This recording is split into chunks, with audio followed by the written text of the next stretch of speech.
Mine. We had a baby on the way, so changed our plans to save money. We had a registry due in the center of town. Our ceremony was delayed when there was a suicide scare in the building with some dude from another party out on the window ledge. Afterwards, we literally walked 200 meters up the road to the pub, bought everyone a round of drinks. Then we walked across town to a nice restaurant we had booked. We didn't ask for gifts, only asked that people pay for their meal. We bought another round of drinks in the restaurant. Part 2. The wedding cake was in the only corner of the restaurant where there was room. So I had to squeeze in behind her for the obligatory cake-cutting pictures. All the pictures look like I'm bending her over the table and giving her a good scene too. My parents were dismayed. I thought it was ducking hilarious. After the meal we walked a little further to a church that had been converted into a nightclub. I had my first dance with my wife to some Britney Spears techno mashup. People kept buying me whiskey. I had to carry my exhausted wife, wedding dress and all, piggyback style to the nearest taxi rank to go home. Her shoes had mangled her feet. Do you know what? I'd do it the same way again. It was a ducking fantastic day, and I was able to take the full 2 weeks off work when the baby arrived without worrying about money. Edit. Remembered that I married her on her birthday, so that makes presents easier to do. I am ducking asterisk screwed asterisk if I ever forget though. I was at a wedding in Germany once, and the bride asked for a divorce during the reception. When my cousin got married to his pregnant girlfriend, her father carried a shotgun when he walked her down the aisle. Rich French people where we didn't know anyone, and despite costing major coin, there were 2 tiers of invitees. Those that got orange juice peanuts for snack food and those that got the real stuff, like champagne and finger sandwiches. The cocktail party was literally on 2 sides of a courtyard, and people who didn't get the champagne had to stay to one side. Easily my cousins. It was held in their side yard. Styrofoam stuff for the aisle. She was about half an hour late coming out of the house because they had to deal with some critter, and we had to bring our own lawn chairs to sit in. Ceremony lasted all of 4 minutes and we went home. I once helped cater a hunting-themed wedding, complete with camo print dress and tuxedos. Mine. My husband and I started planning a wedding, second for both of us, and realized 1, we didn't want our families anywhere near each other, and 2, we could either have a big wedding or a down payment on a house. We picked the house and decided to fly to Vegas for the wedding.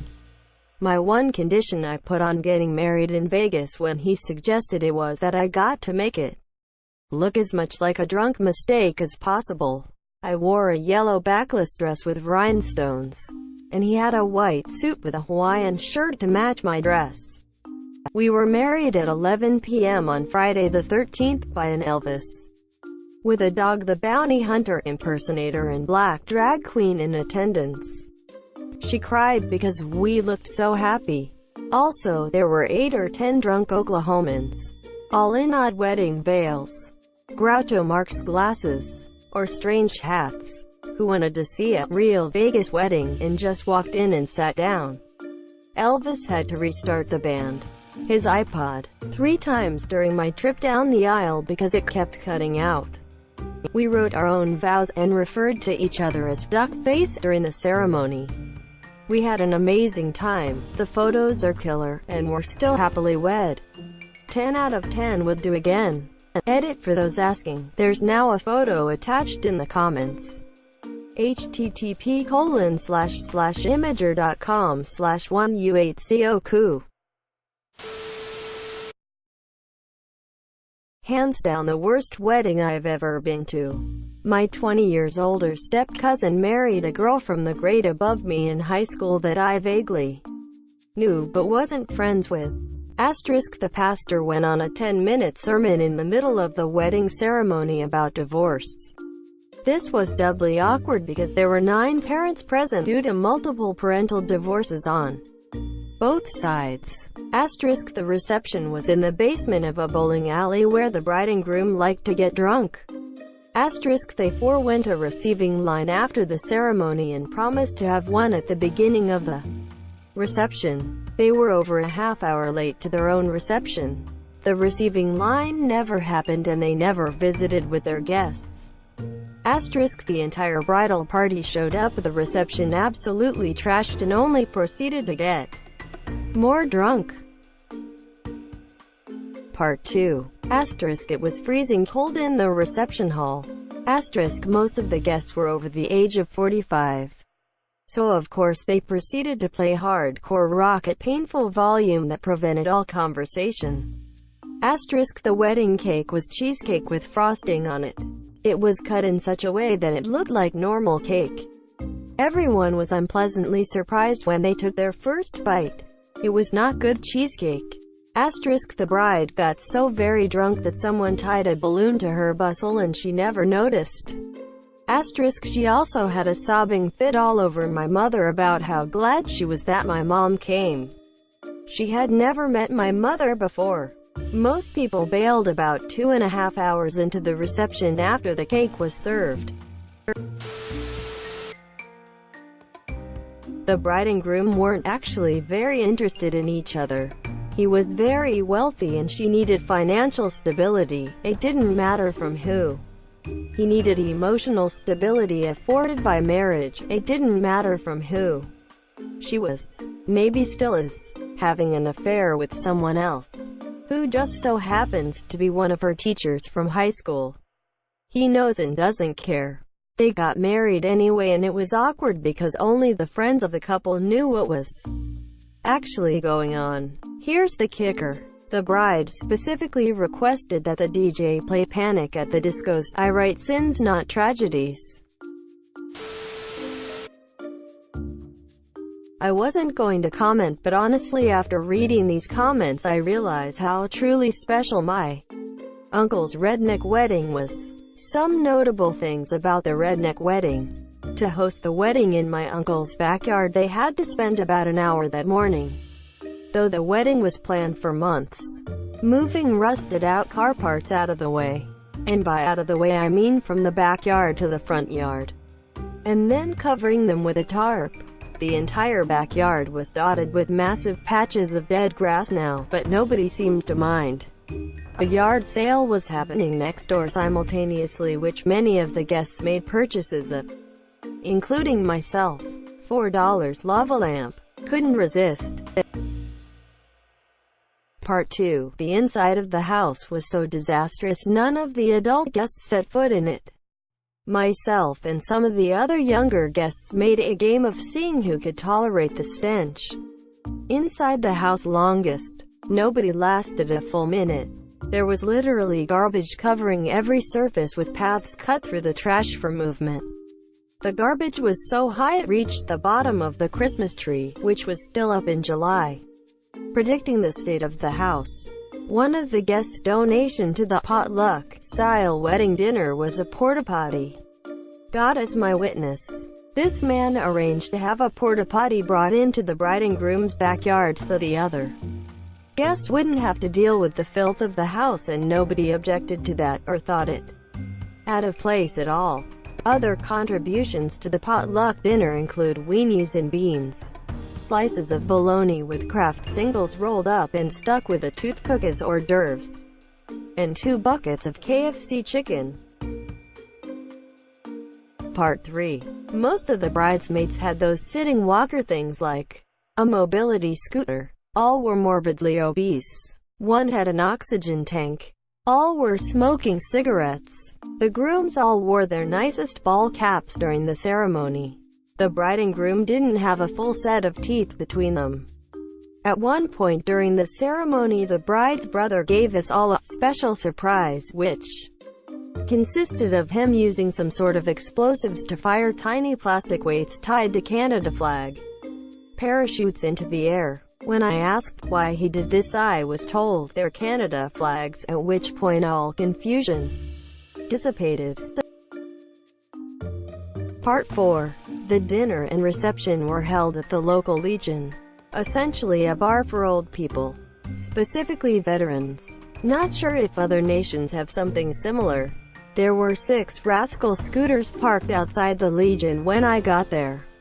The bartender didn't pour drinks. He handed patrons a plastic cup with liquor in it and pointed them at the pop dispenser, also putting any change from drink orders directly into his tip jar. Honestly, there was a bunch more weird stuff from that wedding. This is just the stuff off the top of my head. I've been to some very nice redneck weddings, but this was not one of them this year.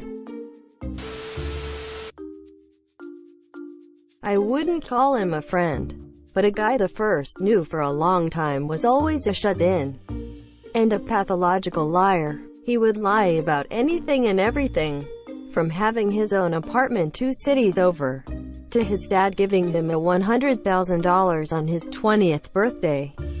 Everyone knew he was a liar, but we just sort of ignored it.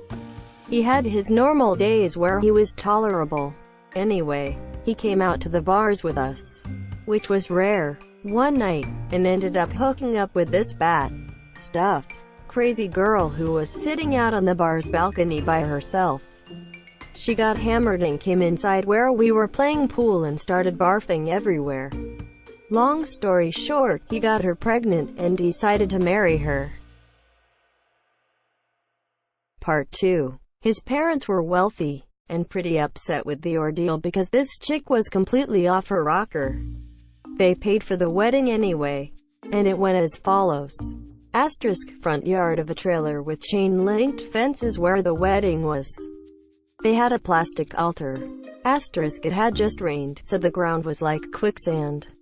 Asterisk, they had cheap metal chairs, so fat people everywhere were sinking into the ground.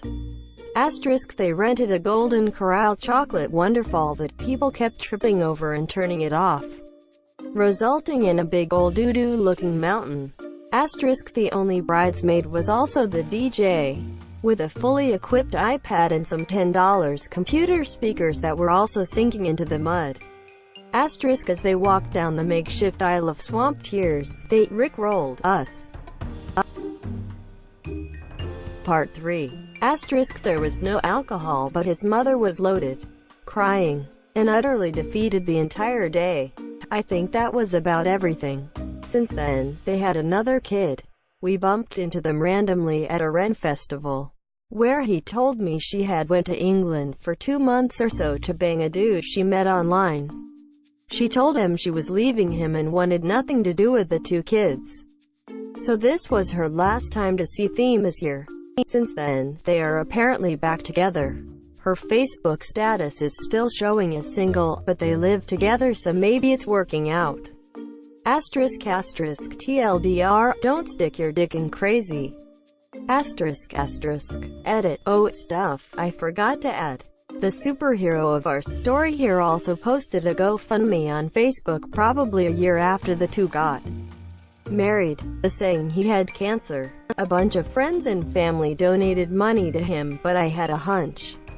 Then his cousin called him out saying he made it up and was going to report it, and he took it down. I didn't want people thinking I was being hard on him just to be a dick. He really is a piece of stuff. It was in a public park, which in itself is not an issue at all. The reception was in a small shelter house that was made of cinder brick and was basically a room attached to 2 bathrooms, 2 public park bathrooms, with all the atmosphere you'd expect in such a place. The wedding was right outside the latrine shelter house, and consisted of the bride's mother ordering us all, while waving her arms like a maniac conductor, to hum, "Here comes the bride." The reception after was deli sandwiches. Again, on its own not an issue, with Boone's Farm wine to make toasts. Except if you wanted some, it was $1. Yeah.